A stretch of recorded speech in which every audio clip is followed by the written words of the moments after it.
Həyat yoldaşımla davalarda bilmirəm neyniyim.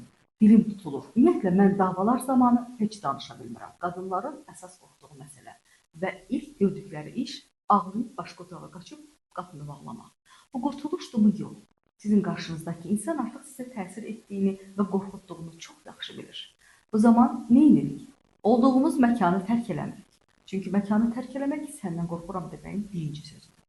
Olduğumuz məkanda tam dayanırıq. Əllərinizi belə qoya bilərsiniz. Bu, sənin enerjin mənə təsir eləmir deməkdir. Çalışın, sükutunuzu qoruyasınız. Çox vaxt qadın sakit durursa fağırdır deyə bir söz var. Bəli, qadın sakit durursa o fağır olmalıdır kimi anlayış da var. Amma bizim nənələrimiz belə deyildi. Onlar sakit durmurdular, onlar səssiz danışırdılar. Az sözlə çox hərəkət və çox enerji verə bilirdilər.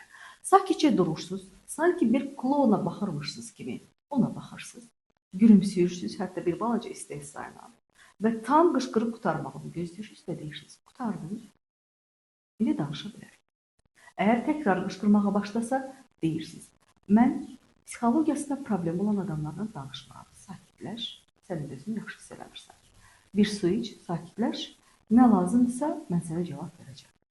Siz məkanın sahibinə çevrilməyə çalışın. Məkanı tərk edib insanın təzyiqi altında qalmaqdan çəkin. Yol budur.